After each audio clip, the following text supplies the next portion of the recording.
आगरा विकास मंच ने जैन तीर्थस्थल दादावाड़ी शाहगंज में होम क्वारंटाइन सेंटर शुरू किया है। यहाँ पर एलोपैथी के साथ होम्योपैथी, आयुर्वेदिक, योगा, फिजियोथेरेपिस्ट आदि भी जुड़ गए हैं। एक डॉक्टर हर समय रहता है। रात्रि में भी डॉक्टर भ्रमण करते रहते हैं। सेंटर बिल्कुल प्राकृतिक वातावरण में स्थापित है। वास्तव में यहाँ पर कोरोना से तीसरी लहर से लड़ने की ज़बरदस्त तैयारी की गई है। खास बात यह है कि यह सेंटर स्वधर्मी बंधुओं के लिए शुरू किया गया था, लेकिन अब यहाँ अकेले निवासरत सभी धर्मों के माता पिता और उनकी देखभाल करने वाला कोई नहीं है, वे भर्ती हो सकते हैं। शर्त यह है कि यहाँ पर जैन नियमों का पालन करना होगा। आगरा विकास मंच के अध्यक्ष राजकुमार जैन और संयोजक ने अपने प्रयासों से उनकी योजना के रूप में परिवर्तित, वे लगातार प्रयास भी कर रहे हैं। हॉस्पिटल बनाने के लिए पर्याप्त स्थान है। हमारे जैन दादावाड़ी शाहगंज में दान हुआ था, वही स्थल आज सेवा स्थल के रूप में चर्चित है। पूरे शहर में, पूरे क्षेत्र में जैन दादावाड़ी के कार्यों की सराहना की जा रही है। वास्तव में यहाँ पर मरीजों की देखभाल सेवा भाव से की जा रही है। यह ठीक है कि मरीजों से मामूली शुल्क लिया जा रहा है, लेकिन उन्हें यहाँ पर जो सुविधा ऑक्सीजन इत्यादि मिल रही है वह कहीं भी संभव नहीं है। आइए जानते हैं मरीजों की देखभाल यहाँ पर किस तरह से हो रही है। यहाँ की सुविधाओं का लाभ उठाने के लिए 2 हेल्पलाइन नंबर जारी किए गए हैं, आप नोट कर लें। 6360537520 और दूसरा है 8958592544। पहले से आ रहा ना थोड़ा बहुत। अच्छा,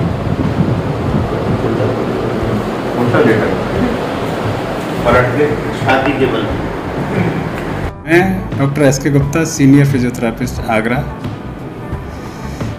अभी फ़िलहाल जो देश में कोरोना की वजह से भय का वातावरण जो बना हुआ है, उसको देखते हुए कुछ राय मशवरा देने का मन हुआ कि आप लोगों के साथ शेयर करूं। फ़िलहाल की स्थिति ऐसी डरावनी है कि लोग समझ नहीं पा रहे कि हम क्या करें। न्यूज़ देखकर और ज़्यादा पागल हो रहे हैं। ऐसे में मैं अपने अनुसार आपको यह बताना चाहता हूँ कि सबसे पहले तो न्यूज़ से बचिए, अपने आप को खुश रखिए, अपने आप को ताकतवर बनाइए। ये दूसरी लहर है। अभी आने वाले समय में जिस तरह का पिछली बार ऐसा हुआ था कि हम 3-4 महीने में बाहर निकल आए थे और सब कुछ सामान्य हो गया था, हमें दोबारा से तीसरी चौथी लहर के लिए तैयार रहना है। यह है मेरा मुख्य मुद्दा। हम जिस तरह से अपने घर में चोरी से बचने के लिए उपाय करते हैं, इसी तरह ये भी एक चोरी हमारे ऊपर हो रही है। उसको हमें कैसे अपने मकान को सुरक्षित करना है, इसी तरह हमें अपने शरीर को सुरक्षित करना है। यानी कि बीमारी मेरे घर में एक चोर की तरह घुस न पाए, इस तरह का काम आपको करना है। उसके लिए क्या क्या आवश्यक है? प्रसन्नता। अपने काम को एंजॉय करिए, चाहे आप झाड़ू लगाते हो, चाहे आप कुर्सी पे बैठ के काम करते हो, चाहे आप पेशे से डॉक्टर हो, चाहे इंजीनियर। खुश रहिए। शाम को चिंतन करिए कि मैंने कितना बढ़िया काम किया। अपने भोजन पर बहुत बढ़िया से ध्यान दीजिए। जो लोग मोटे हैं, वज़न ज़्यादा है, आज से सोचिए कि मुझे अपने 10 किलो वज़न को कैसे कम करना है। छोटी सी राय दूंगा, चीनी, आटा और चिकनाई, 3-4 शब्दों को अपने जीवन से हटाइए। पानी की मात्रा ज़्यादा लीजिए। खाने से पहले सलाद खाइए। अगर पॉसिबल हो पूरे दिन का एक भोजन, दोपहर का या शाम का, सलाद और फलों में लीजिए, पानी पीजिए। मैं आपको विश्वास करूँ आप अपने वज़न को कम करना शुरू कर देंगे और यह आपको बिल्कुल निश्चित रूप से आगे आने वाले समय में और प्रेरित करता जाएगा कि मेरा वज़न कम हो रहा है। ये एक लड़ाई है आपको स्वस्थ होने की। नाउ और आगे क्या करना है, हमें अपने पैरों, मैं आपको बोलूँ कि आप एक्सरसाइज करिए, साहब घूमा करो 40 मिनट। 40 मिनट घूमने के लिए आपको पैरों में भी तो दम चाहिए, उसके लिए भी हमें आपको तैयार करना पड़ेगा। कुछ एक्सरसाइज होती हैं पैरों की, जैसे आप अपने पंजों के बल उचकिए, 30 बार उचकिए। अगले हफ्ते बार आप 35 उचकिए, 40 उचकिए। बैठकर पैरों की सीधा करने की एक्सरसाइज बहुत सारी यूट्यूब पे अवेलेबल है, मैं बहुत ज़्यादा बोलना नहीं चाहूँगा, लेकिन उनको करिए। गर्दन की एक्सरसाइज करिए, हाथों की एक्सरसाइज करिए, वॉक करिए। यह एक छोटा सा उपाय मैं बताना चाहूँगा। अगर मैं उसकी एक्सरसाइज पे जाने लगा तो बहुत कुछ हो जाएगा। कमर की एक्सरसाइज बहुत इंपॉर्टेंट है, उसको इवन आप जब भी चाहें, मेरा नंबर है, आप मुझसे ऑनलाइन जानिए। मैं नहीं बोला आप मेरे क्लिनिक पे आइए, आप मुझसे ऑनलाइन जानिए, मैं आपको दूंगा कुछ। अब विशेष बात जो मैं कहना चाहता वह है फेफड़ों की ताकत। यह बड़ी इंपॉर्टेंट है आज के सिनेरियो में। सबसे इम्पोर्टेंट, आप अपने फेफड़ों को मजबूत करिए। जो लोग डायबिटिक हैं या अस्थमेटिक हैं उनको भाप लें और भाप के बाद में एक्सरसाइज करें। मैंने साधारण बिल्कुल सिंपल सी 3 एक्सरसाइजेस का सिलेक्शन किया है, जिसमें 2 बैठकर हैं और 1 लेटकर है। मैं आपको वो ज़रूर बताना चाहूँगा क्या करना है। आपको गहरी सांस लीजिए, अपने हाथों को पेट के लेवल में इस तरह रखिए। क्या आप देख पा रहे हैं सर? अपने गहरी सांस लीजिए, नाक से खींचिए, अपने पूरे शरीर को ऊपर की तरफ उचकाइए। आपकी छाती फूल जानी चाहिए और 3-4 सेकंड उसको होल्ड करिए और धीमे से, जैसे हम चाय को फूंक मारते हैं,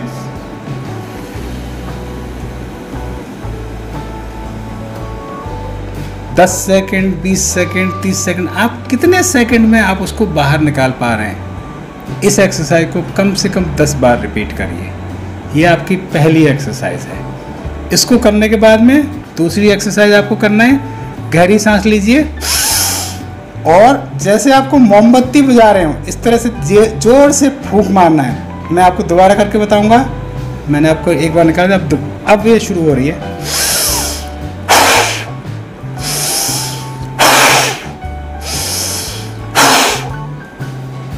बीस बार करिए, यह आपके फेफड़ों को फुलाएगा। तीसरी एक्सरसाइज एक लेटकर है। उस एक्सरसाइज को कैसे करना है, यह एक्सरसाइज आपके फेफड़ों और डायफ्राम जिसको बोलते हैं, पेट की मांसपेशियां, छाती की मांसपेशियों को काउंटर करती है आपके वजन से। मैं आपको लेट के बता रहा हूँ, इस एक्सरसाइज को आप लेट के करिए। और जिन लोगों का ऑक्सीजन लेवल 94 से नीचे जा रहा है, आप देखिए उनको जरूर करना है। कोविड पेशेंट्स को जरूर करना है, हर 2 घंटे बाद करना है। आप देखेंगे कि उनका पल्स ऑक्सीमीटर में अगर आपकी 92 आ रही है, आप एक्सरसाइज करते जाइए, यह बढ़ के 94, 95, 96, 98 तक पहुंच रही है। उसको करना कैसे, ऐसे करना है। आप एक तकिया लीजिए, बैठ के और पेट के बल लेट जाइए, छाती के नीचे पिल्लो रखिए, बड़े कंफर्टेबली आप लेट जाइए और गहरी गहरी सांस लीजिए।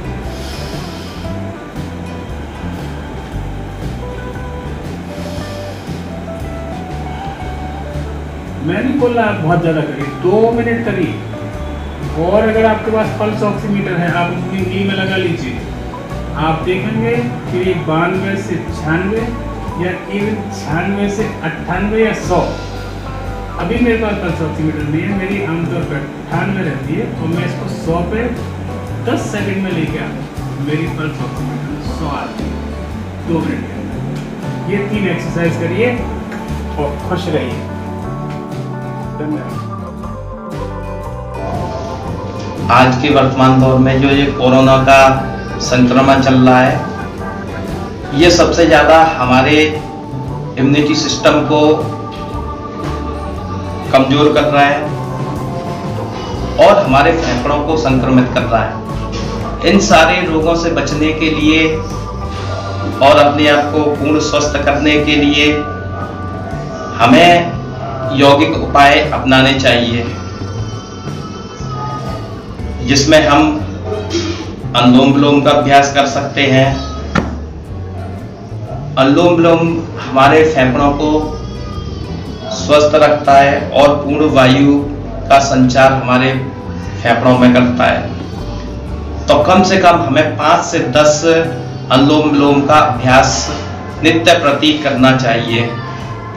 जो स्वस्थ हैं और जो अस्वस्थ हैं दोनों लोगों को कम से कम 5 से 10 इसके प्राणायाम करने चाहिए। अनुलोम विलोम के लिए सबसे पहले हमें अपनी दाई नासिका को बंद करेंगे और बाई नासिका से धीरे धीरे श्वास भरेंगे, गहरी श्वास भरेंगे।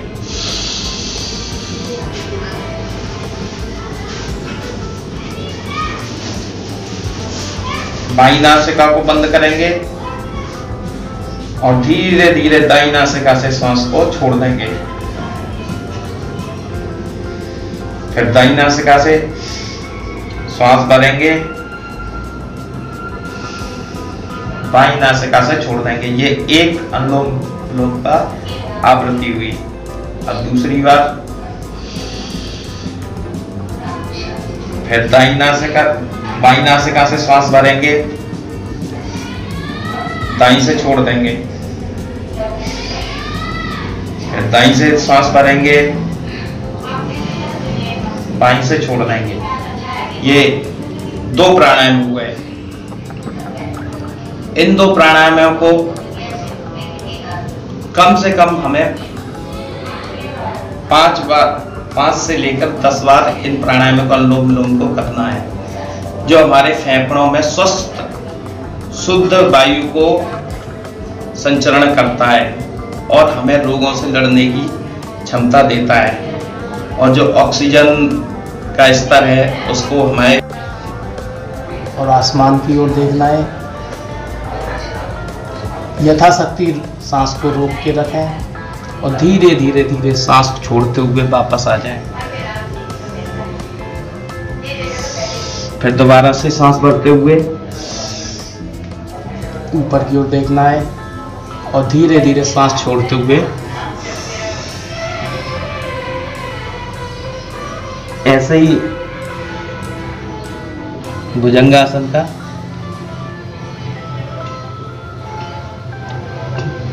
5 अभ्यास कम से कम नित्य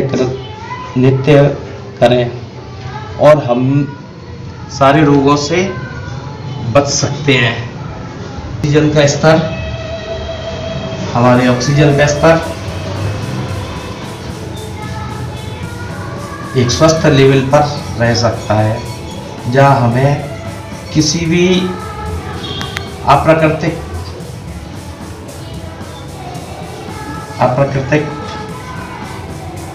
गैस की जरूरत नहीं पड़ेगी। हम प्रकृति से जुड़कर ही हम अपने फेफड़ों को स्वस्थ रख सकते हैं, अपने शरीर को स्वस्थ रख सकते हैं और ऑक्सीजन के लेवल को हम नियंत्रित रख सकते हैं।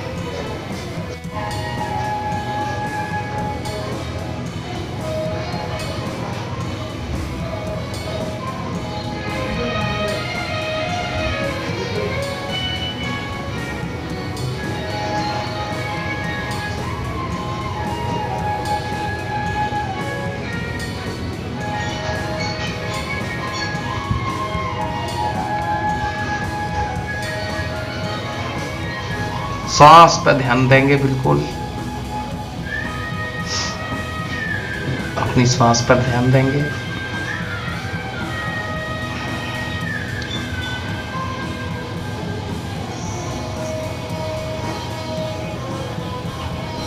इस चीज का ध्यान रखेंगे, कब सांस अंदर जा रही है, कब बाहर जा रही है। कोई भी जबरदस्ती नहीं करेंगे। सांस बाहर लेने में, बाहर छोड़ने में और अंदर लेने में कोई भी जबरदस्ती नहीं करेंगे।